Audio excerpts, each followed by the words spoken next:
Hey everyone, this is Kevin from thechesswebsite.com, and today we are in round 10 of our coverage. The 2018 Tata Steel Tournament. Got an exciting game today. White's going to be played by Peter Svidler. He's been in the middle of the pack for most of the tournament. His opponent, Shakir, we looked at one of his matches earlier on. He's been playing extremely well. He's been near the top of the leaderboard for most of the tournament.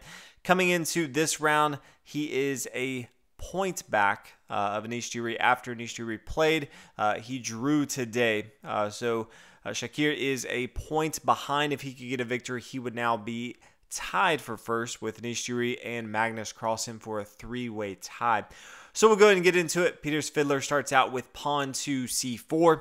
We see knight f6, knight f3, pawn e6, knight c3, and this is getting into the Queen's Gambit line. We do see the Queen's Gambit decline after the bishop comes down here to b4.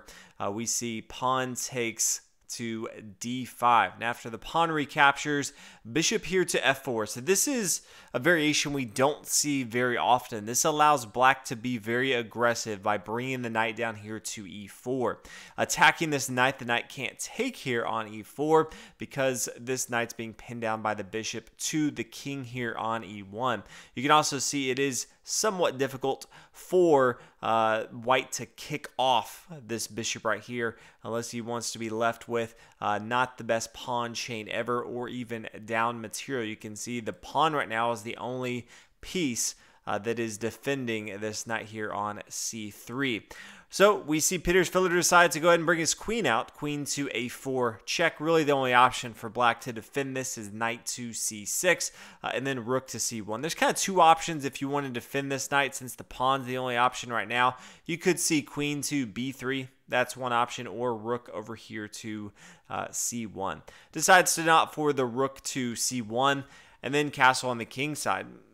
Shakir doesn't really have to worry about doing anything else. He's still pinning down the knight to the king. It's going to take a few moves for Peter Svidler to get his king out of safety. He could play pawn to e3, try to get his bishop maybe to just e2, castle on the king side.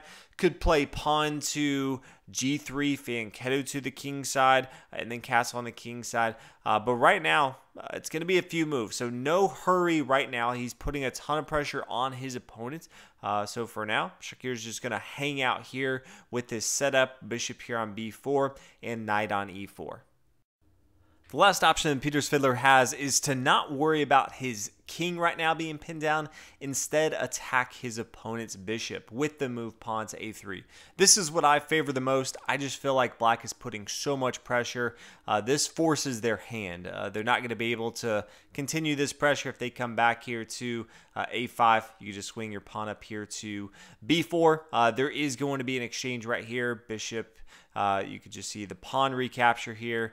The knight's not going to retake. I think white's going to be okay in this position. Still going to have to worry about this knight on e4, which is pretty annoying. But I do think this is better than just allowing your opponent to continue to put pressure on you. Peter Svidler disagrees with me, and he plays pawn to g3, deciding to fianchetto on the king side to try to get some protection for his king if he castles on the king side. This is where things get interesting to me. Pawn to g5 says, all right, it's go time. I am all in on attack mode. I have a very strong position. I don't want to let up at all. I want to attack as fast as possible. Now, usually with these type of moves, you'll see your opponent spend quite a bit of time trying to figure out the best variation. Peter Svidler took 3 seconds, and he played bishop x here to e3. So he seemed pretty familiar with this situation. And then pawn to f5, and this is where you start to see, okay, black is literally going all in on an attack. There is no more passive play, trying to keep material in front of the king. It is all in from here. Then we see the bishop to g2, and then pawn to f4 from black. And this is the first move where either side took time on board. Both sides were taking anywhere from 3 to 10 seconds, some of them up to 30 seconds, but they were very quick. This took Shakir 30 minutes to think about, and we see 34 minutes from Peter Svidler trying to figure out the best variation to go from here. And he decided to go ahead and take with his pawn. Pawn takes here on g4. Now we see the bishop take on c3, the pawn recapture, the pawn take, and now the bishop comes back here to d2. As you can see, this is putting a lot of pressure on white, starting to have a cramped position. All of his pieces not going to be able to get involved too much, and black really has a strong attack. First decides to play king to h8. This allows the rook to swing over here to g8, put a lot of pressure on his opponent. You can also see from white's perspective, doesn't even look that good to castle anymore. You're just putting it on the g file where your opponent's going to attack, so that doesn't look that good. But now you're just going to have a king in the center of the board that's just eyeing down this knight here on e4, putting a lot of pressure. What Shakir is also doing a really good job of is taking this queen out of the game. As soon as this queen came over to a4, he's been locked out. And it's very difficult for this queen to actually get involved into the game. Now, the next move from Peter Svidler, he wanted to try to get his queen involved into the game. He played queen to b3, but this doesn't do too much. And, you know, from here, how does white really get his queen involved? He could have tried other moves. Rook to g1 is an option, so knowing that his opponent's going to come to g8 and start to attack. Maybe he tries that. You can see bishop here to g4, knight up here to e5. Maybe the knight comes, takes material here on f2. The king's not able to take. After king takes on f2, then the queen comes down, h4 check. Things get extremely bad. King f1, knight takes on e5. Pawn takes, we could see check. King takes on e2. With the discovered attack, pawn to f3 check, and after the king or the bishop takes, then you could just see the queen come over here, take here on a4. So while the king's not able to take this, maybe we see the knight come back here to g4, and the knight takes up here. This is just further weakening everything in front of the king. But I feel like white does have some options. Maybe now queen up here to b5. This does allow it to come back to d3 if it wants to get more involved into the game. Maybe knight takes on h2, king to d1. Not a great position for white, but does have some options if he didn't want to try queen to b3. We see black now play knight to a5, which forces the queen to move, queen to c2, and now knight to c4. Another square very, very difficult for white to deal with. This is a great outpost. This pawn on d5 is doing so much work, controlling both of the c4 and e4 square for the knights, and there's just not a lot of squares that white really has to go on board. Now we see white play rook to d1, really just in full defense mode right now. Rook to g8, as we talked about, and then knight up here to e5, just trying to get some material involved into the game.